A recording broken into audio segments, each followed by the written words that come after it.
calon guru penggerak Angkatan 10 dari SDN 1 Jayapura, Kecamatan Cipanas, Kabupaten Lebak, Banten. Hari ini akan melaksanakan diseminasi terhadap rekan sejawat saya untuk melengkapi tugas saya sebagai calon guru penggerak Angkatan 10 di modul 1.4.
salam guru penggerak.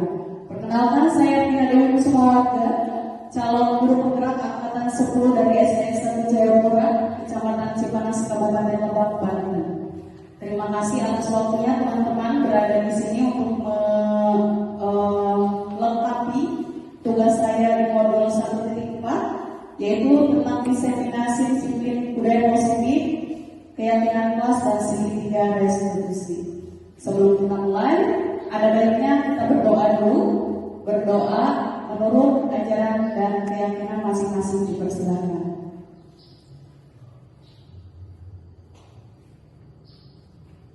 Doa selesai. Terima kasih. Untuk memulai kegiatan hari ini, sebelum saya melakukan diseminasi tentang budaya positif dan keyakinan kelas serta segitiga restitusi, saya akan memberikan satu ice breaking dulu. Boleh didengarkan nanti musiknya. Di sini ada lagu dari JKT48, Pesawat Kertas judulnya.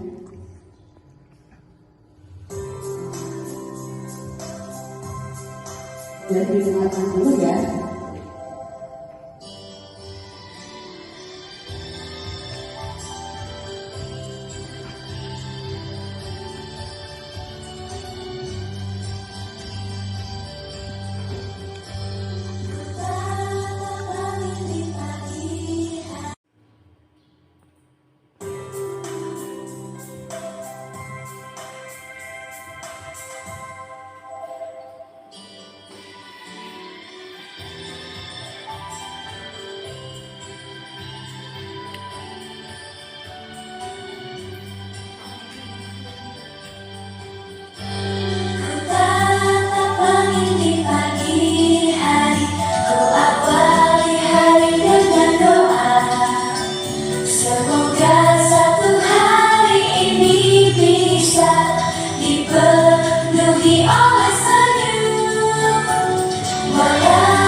Eh, Ibu-ibu, coba kira-kira makna lagu itu apa ya? Ada yang bisa? Coba, silakan Bu Amri. Apa kira-kira maknanya?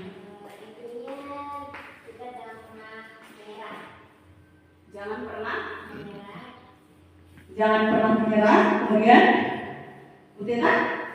Selalu berpikir positif dan tetap semangat. Selalu berpikir positif dan tetap semangat. Berupa Harus tetap semangat karena harus tetap semangat. Intinya harus semangat ya. Iya, dilihat dari lagu itu, tentunya kita tidak boleh melihat proses orang lain itu kok mudah sekali gitu ya. Sedangkan kok saya susah banget gitu. Ngedidik anak pun seperti itu. Jadi tidak usah misalnya si A ini kok cepet ya matematikanya, sedangkan si B udah 1 tahun sama saya diajar kok belum bisa gitu penjumlahan. Tidak apa-apa, karena memang setiap prosesnya itu berbeda-beda. Kita mempunyai siswa satu kelas itu bisa 40 atau 35 lebih ya, karena kita memang di sekolah kita kelas gemuk semuanya. Itu tidak boleh dibandingkan antara si A, si B, dan si C. Tentunya sudah pasti kalau satu kelas ada 40 siswa, sudah pasti karakter itu ada 40 juga gitu. Jadi jangan pernah samakan tentang proses perjalanan siapapun, terutama anak didik kita. Misalnya si A pinter banget, dan si ini butek banget. Biarkan saja. Yang penting kita semua mencapai tujuannya. Apalagi kita seorang pendidik ya. Tidak usah intinya menjadi penghukum kepada si anak, sehingga si anak itu nanti malah jadi bahan bulian bagi teman-temannya. Gitu ya. Intinya seperti itu. Baik. Kita lanjut ke diseminasinya.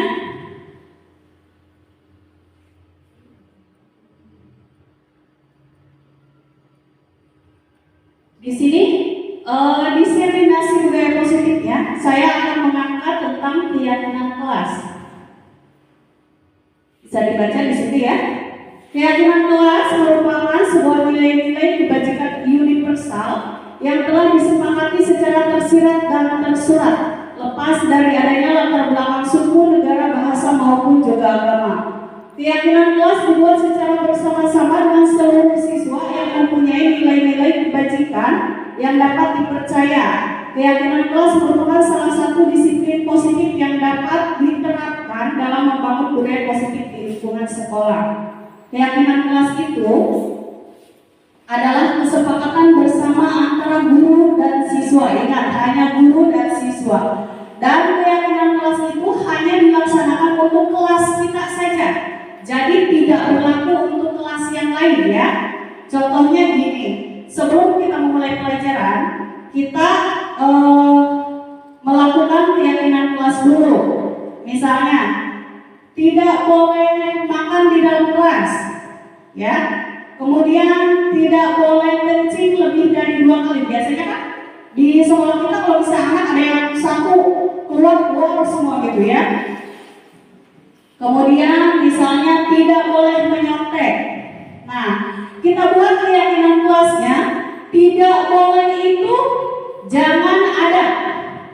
Jadi kata tidak boleh itu atau jangan itu tidak boleh tercantum. Misal gini, tidak boleh makan.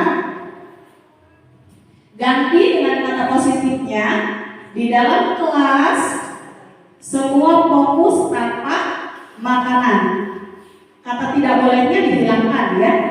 Jangan pernah berkata kepada anak tidak boleh atau jangan, tapi dibuat dengan kalimat lebih positif.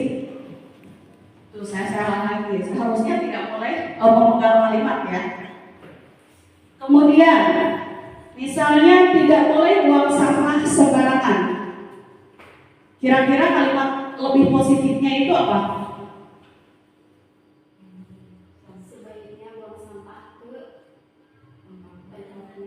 Sebaiknya buang sampah ke tempatnya, atau kalau bisa buang sampah ke tempatnya ya, gitu gitu ya. Jadi itu merupakan nilai positif. Jadi biasakan mulai sekarang tidak boleh ada kata tidak boleh atau jangan ya, apalagi memarahi anak. Nah, di sini lihat lagi, dengan adanya sebuah keyakinan kelas dalam setiap kelas, diharapkan mampu mewujudkan tujuan dari pendidikan yang lebih berorientasi kepada profil Pancasila. Keyakinan kelas juga diterapkan sebagai salah satu cara dalam upaya membangun budaya positif. Keyakinan kelas haruslah berpihak kepada murid. Jadi guru itu hanya berpihak kepada murid ya. Dan dirumuskan bersama dengan murid dengan membangun kemandirian mereka. Itu ketika kita membuat keyakinan kelas, intinya keyakinan itu harus tercetus dari siswa kita, bukan kita yang mengadakannya ya. Misalnya gini, dari 40 siswa, tulis satu keinginan kalian yang ingin kalian ketika kita belajar, tetapi kalian tidak boleh melakukannya. Misalnya, tidak boleh bercanda. Nanti kita jadikan kalimat positif atau dikelompokkan menjadi kebagian mana gitu ya. Baru nanti bentuk keyakinan kelasnya. Keyakinan kelas itu boleh 3 atau paling banyak 10 saja ya. Tidak usah banyak-banyak. Lanjut. Ya, di sini bisa dibaca ya. Nah, guru hanyalah sebagai fasilitator di dalam hal ini. Keyakinan kelas dibuat dengan secara universal tanpa terkecuali, baik yang bisa baca maupun tidak bisa baca ya, yang badung maupun yang baik, itu harus tetap membuat satu keyakinan kelas mereka. Nanti kita buat keyakinan kelas itu menjadi lebih positif. Jadi tidak boleh pilih kasih intinya ya. Lanjut ke sini, budaya positif sekolah harus disusun secara terstruktur dan juga sistematis dengan melibatkan seluruh bagian stakeholder sekolah. Budaya positif di sekolah ini dibuat untuk dapat meningkatkan karakter pada sumber daya manusia yang terdapat di sekolah tersebut. Keyakinan kelas yang akan dibuat hendaknya benar-benar bersumber pada kebutuhan para siswa dalam upaya membentuk budaya positif. Jadi di sini tidak boleh membuat aturan yang memang tidak berpihak kepada siswa ya.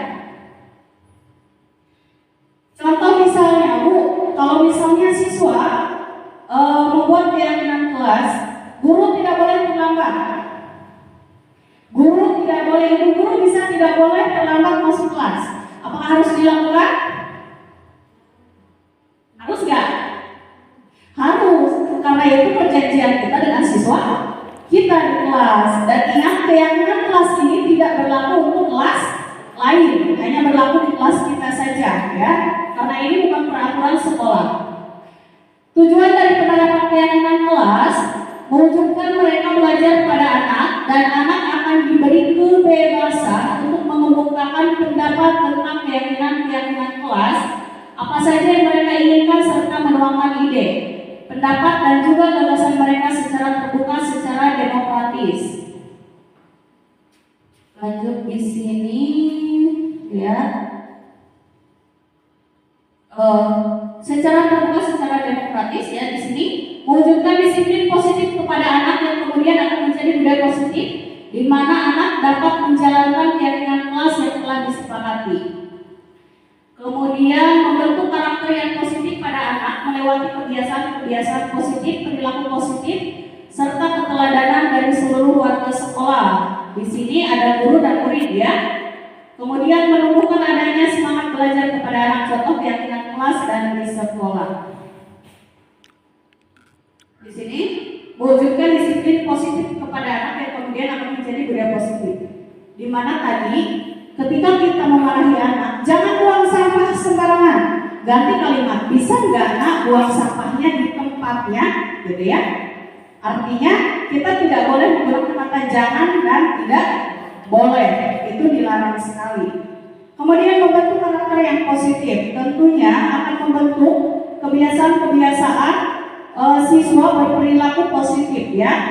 tidak berbicara kasar atau lebih disiplin dalam melaksanakan tugasnya sebagai pelajar, dan menumbuhkan adanya semangat belajar sudah pasti. Ketika kita akan memberikan reward kepada anak, tentunya anak pasti semangat ya.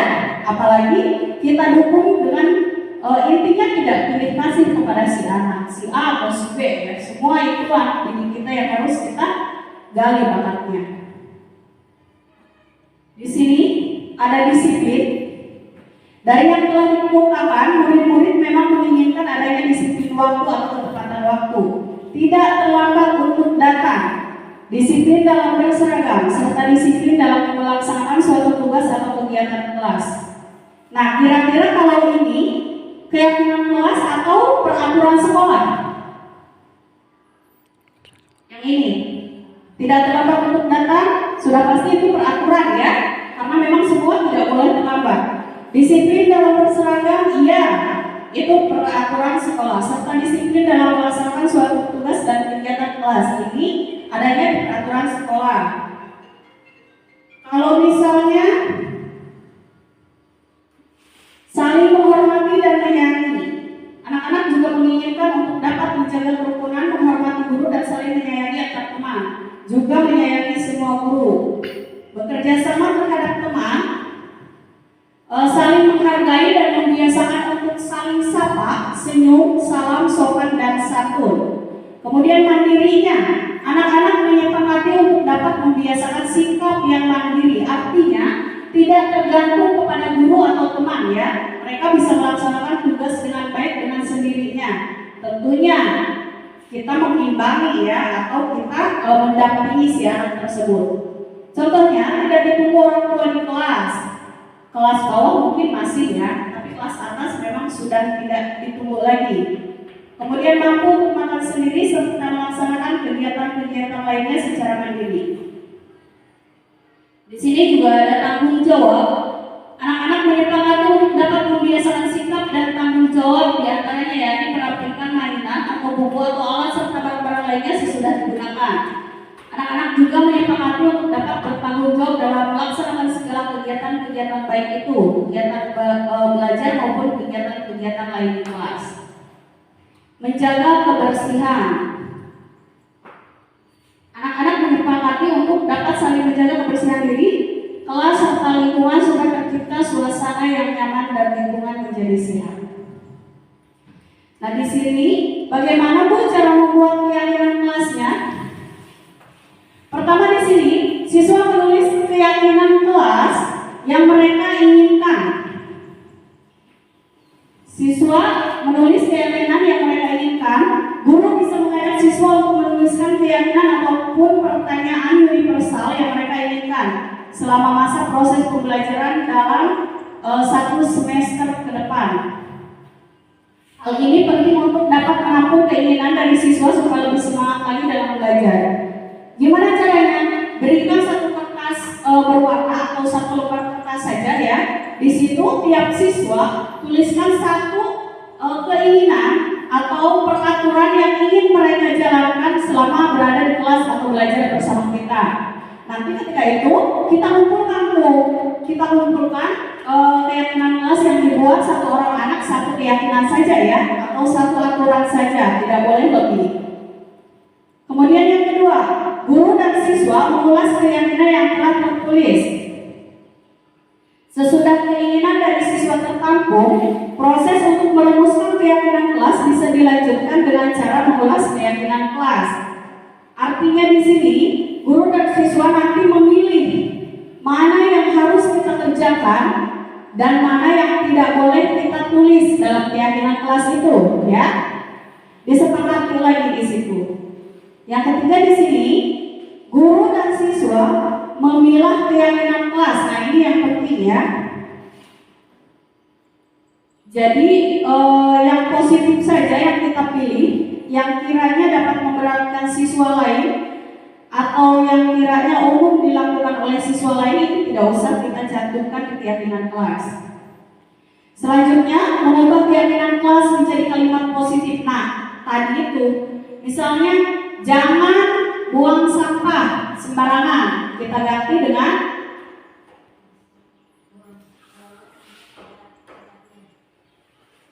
Bisa?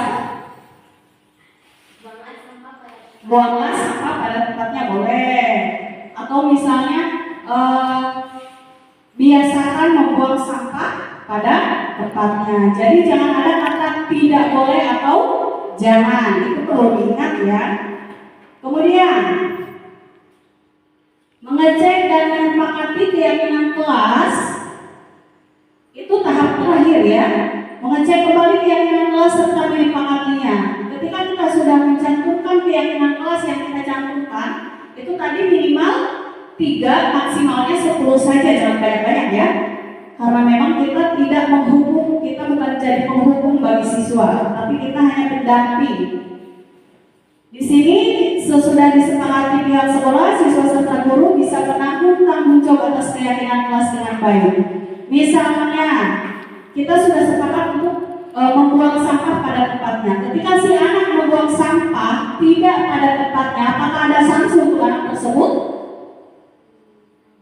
Iya, jelas ada. Karena kita sudah sepakat membuang sampah itu pada tempatnya. Ketika si anak tidak membuang sampah pada tempatnya, berarti harus ada sanksi.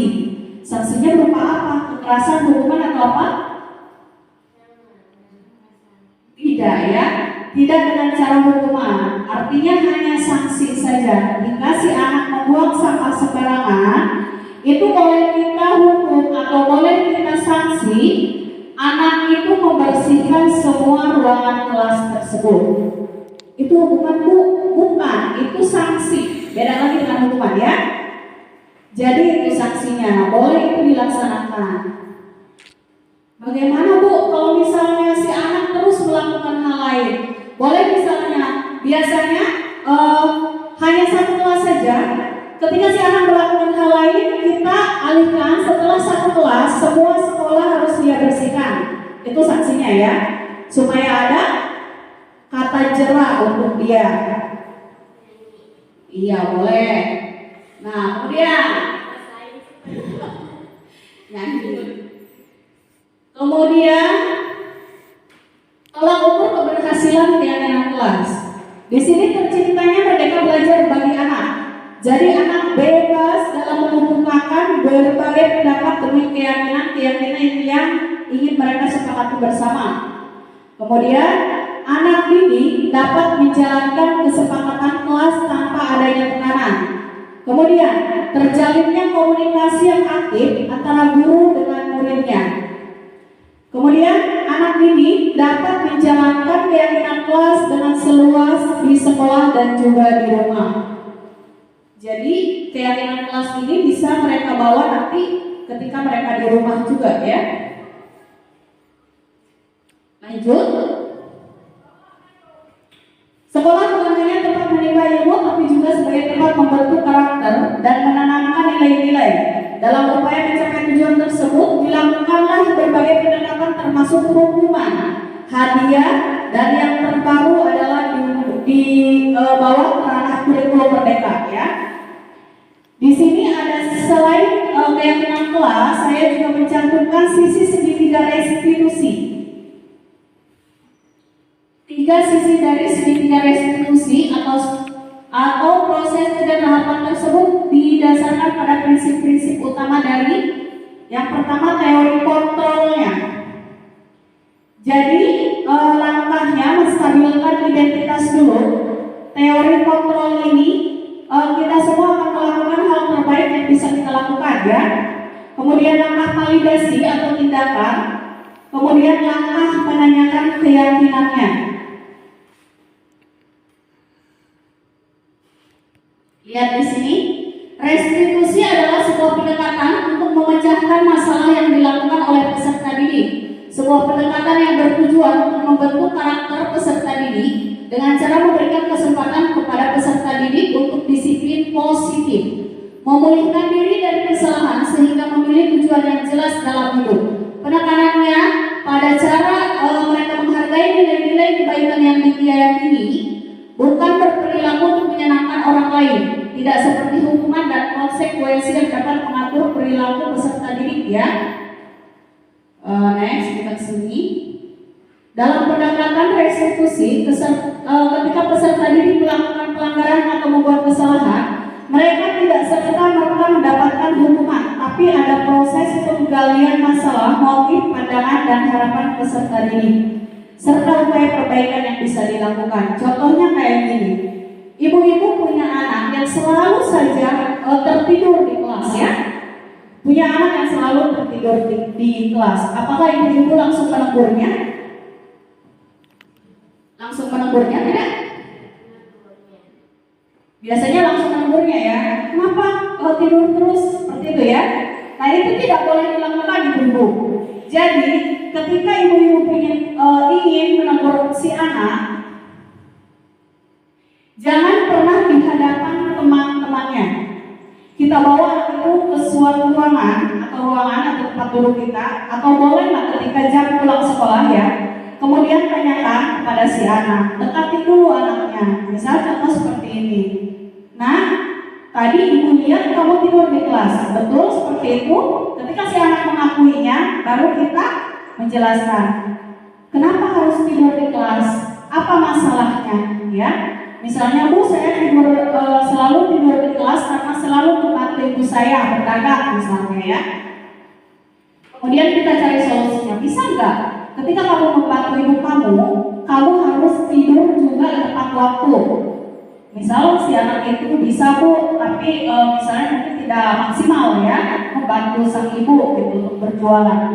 Tidak apa-apa, kita kasih solusi yang terbaik buat si anak tersebut untuk melakukan hal positif, lebih positif lagi agar si anak tersebut tidak mengulangi tidur di dalam kelas ya.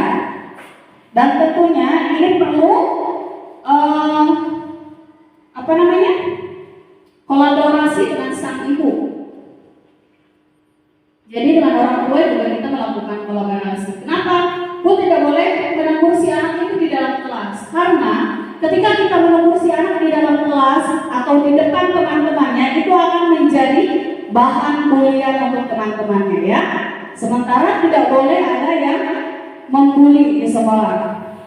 Itu salah satu manfaat dari segitiga restitusi di sini. Di sini lihat, tahapan pertama adalah menstabilkan identitas. Pada fase ini, guru harus memulai dengan pertanyaan dan pernyataan yang tidak menghakimi dan dengan nada serta ekspresi wajah yang netral. Artinya, ketika si anak misalnya nyeletuk ya, cita-cita kamu apa? Saya ingin jadi copet. Apakah kita marah? Tidak ya, tidak boleh bersama. Kumana yang jadi copet, jadi kena, tidak boleh seperti itu. Tapi ketika copet ya, iya bagus nah. Tapi nanti kita dekati, si anak itu dekati. Selain alasannya kenapa dia jadi copet, di sana gagal Bu, ya. Kita lihat lagi perbandingannya.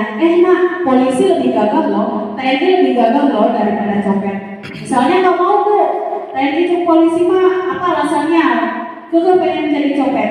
Kita alihkan lagi si anak ke pekerjaan lain yang lebih positif. Jadi tidak boleh mengenai si anak kayak gimana jadi copet, ya? Itu tidak boleh sama sekali. Mereka hanya bercita-cita, tetapi tugas kita adalah membimbing mereka ke arah yang lebih positif. Itu tugasnya, ya. Kemudian apalagi dengan ada atau wajah yang menyeramkan gitu ya, itu tidak boleh sekali. Jadi harus selalu bersikap manis. Diabetes ya. Oke. Kemudian di sini ini adalah fase di mana guru mencoba memulihkan identitas peserta didik yang merasa gagal. Artinya tidak boleh ada peserta didik yang harus merasa gagal. Semua kita rangkul. Tidak ada yang tidak pintar, tidak ada yang bodoh, tidak ada yang benar-benar nakal ya. Si anak itu bagaimana guru itu membimbing anak tersebut. Lalu di sini guru harus kembali mengangkat moral peserta didik dan fokus pada upaya mencari solusi. Apabila tujuan kita adalah membuat jerak, maka hukuman mungkin bisa digunakan walau pada kenyataannya hukuman hanya bersifat eksternal ya. Tidak ada keyakinan dalam diri terhadap kebenaran universal yang ditanamkan, namun hanya menciptakan rasa takut, rasa sakit, bahkan rasa dendam. Nah, dalam pendekatan restitusi, peserta didik diminta untuk tidak terlalu meratapi kesalahan, namun fokus pada bagaimana memperbaiki kesalahan kesalahannya. Jadi ketika si anak membuat kesalahan, jangan pernah disalahkan, ya. Tetapi bagaimana caranya agar si anak itu tidak berbuat kesalahan yang sama seperti itu? Di sini lihat, untuk memudahkan beberapa pertanyaan dan pernyataan berikut adalah contoh dari tahapan menstabilkan identitas seperti tidak ada manusia yang sempurna. Ya, ketika si anak melakukan kesalahan, tidak boleh mencas, kamu tidak boleh, kamu bersalah, kamu seperti ini, kamu seperti tidak boleh. Tapi biasakan untuk kita sendiri yang berusaha untuk menyalahkan, tidak menyalahkan ya. Artinya seperti ini. Nah, tidak ada manusia di dunia ini yang sempurna. Nah, ibu juga pernah melakukan kesalahan seperti itu, padahal mungkin kita tidak pernah ya. Kemudian kita bisa menyelesaikan ini sama-sama. Yuk kita selesaikan. Apa yang bisa ibu bantu untuk kamu? Kemudian ibu tidak tertarik mencari siapa yang salah ketika si anak berbuat kesalahan ya, atau misalnya meledek temannya atau apa. Tapi ingin mencari solusi dari permasalahan ini. Bisa nggak kamu mengikuti cara ibu kita sama-sama mencari solusinya? Itu ternyata lebih baik dibanding menyalahkan si anak ya. Ketika kita menyalahkan si anak, sudah pasti si anak itu yang pertama menjadi bahan bulian, yang kedua malu sudah pasti, yang ketiga takut terhadap guru sudah pasti ya. Jadi kita buat sebisa mungkin bahwa kita ini bisa menjadi guru yang positif. Artinya tidak merendahkan siswa ya. Kemudian tahapan berikutnya adalah validasi tindakan yang salah. Pada tahapan ini, guru harus membekali diri dengan pengetahuan bahwa setiap tindakan manusia itu tidak memiliki motif pemenuhan, baik itu tindakan yang positif maupun negatif. Motif itu biasanya merupakan upaya pemenuhan kebutuhan, baik di pemenuhan kebutuhan bertahan hidup, kebutuhan kasih sayang dan rasa terima, kebutuhan akan kesenangan, kebutuhan akan kebebasan, dan kebutuhan akan rasa berpuasa. Biasanya di motif ini banyak ditemukan siswa-siswa yang butuh perhatian ya. Bu, si tadi dipanggil. Bu, si tadi akhirnya apa? Yang tidak dipanggil atau tidak merasa dipanggil mengacuhkan ya. Artinya dia bisa gegel-gegelan di kelas, atau dia bisa bengong di kelas atau apa. Karena apa? Karena dia merasa tidak pernah diperhatikan. Artinya dia mencari perhatian ya. Ketika kita tegur, kenapa kamu tidak memperhatikan ibu saat mengajar? Ketika si anak nyeletus, Bu, ibu kan panggilnya si A terus, saya tidak pernah dipanggil. Di situ berarti kesalahan ada pada kita, karena kita tidak memberikan kasih sayang yang penuh terhadap siswa kita. Jangan salah ya, kita sebagai guru, anak didik kita ada 40, berarti 40 anak yang harus kita kasih sayang. Berikan kasih sayang, bukan hanya yang pintar saja, bukan hanya yang nakal saja, bukan hanya yang baik saja ya. Tetapi semua anak sebanyak 40 itu adalah anak kita sendiri. Artinya kalau misalnya dikasih jajan 2.000, semua juga harus 2.000 ya. Tidak mungkin kan, misalnya si A 2.000, kemudian si B 5.000. Anak kita sendiri aja di rumah udah pasti apa? Protes ya. Apalagi anak di sekolah kita yang sama-sama rata yang harus mendapatkan pendidikan dari kita. Jadi intinya, ketika kita mempunyai murid, entah itu 20, 30 atau 40, semua mereka sama ya. Jadi kasih sayang kita juga harus penuh terhadap mereka. Kemudian di sini apa lagi? Oh ini.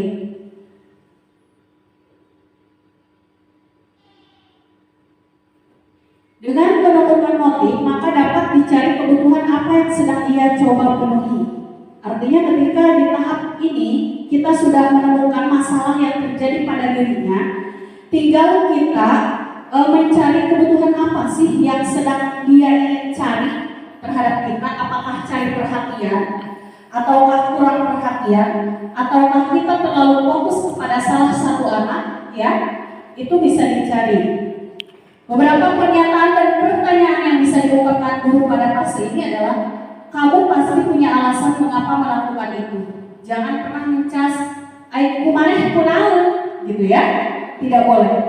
Jadi berikan kata-kata yang lebih positif.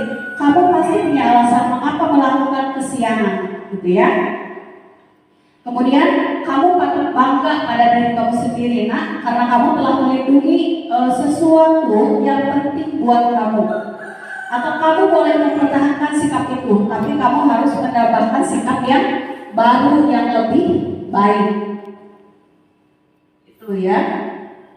Nah, di sini tahap berikutnya adalah tahap terakhir dari segitiga restitusi, menanyakan keyakinannya.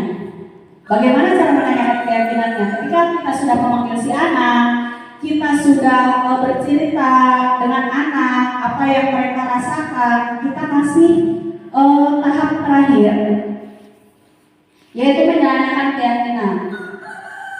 Sini langsung ya.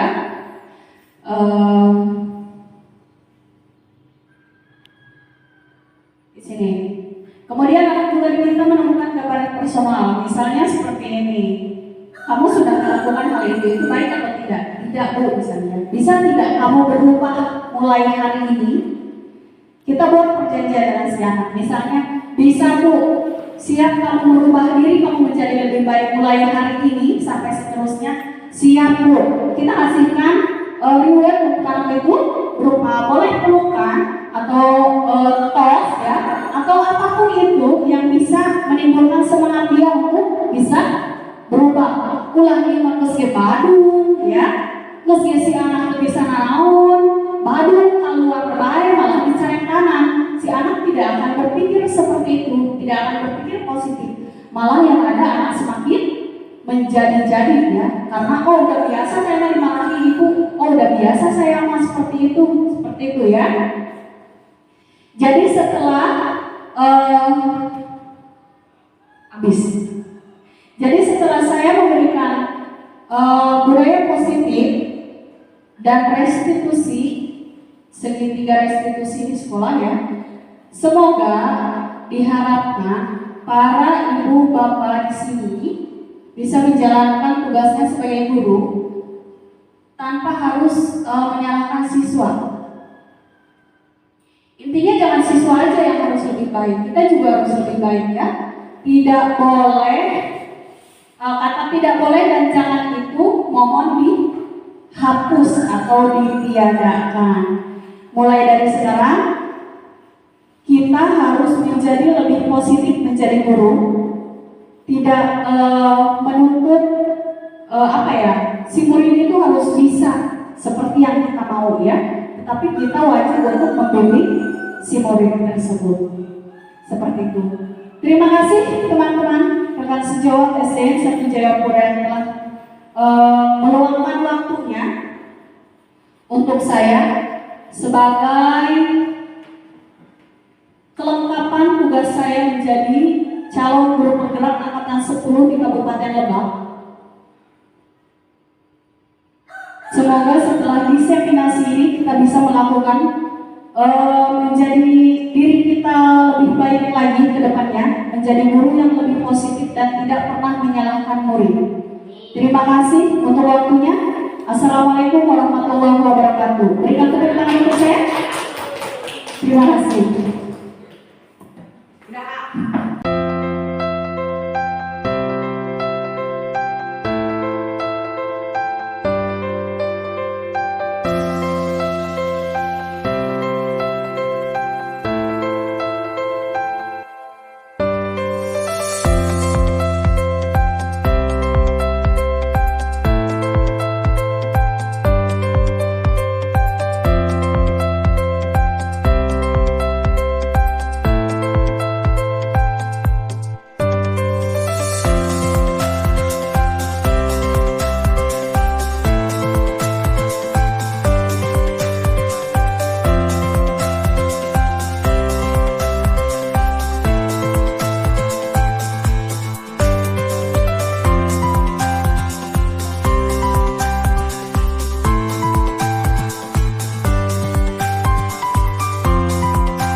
wabarakatuh.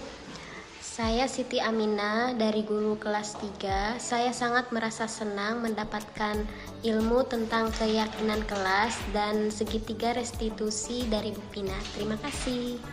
Assalamualaikum warahmatullahi wabarakatuh. Saya Nurul Faida, guru kelas 5. Sangat senang bisa mengikuti diseminasi budaya positif dari Bu Pina yang akhirnya bisa tahu cara menghadapi siswa dan cari solusinya dengan bijak. Terima kasih. Assalamualaikum warahmatullahi wabarakatuh. Saya Tita, guru kelas 4 SD. Setelah mengikuti diseminasi budaya positif bersama Bu Pina, menjadi tahu bagaimana menghadapi siswa berbagai karakter dan bisa menjadi guru yang siap berpihak pada siswa. Terima kasih.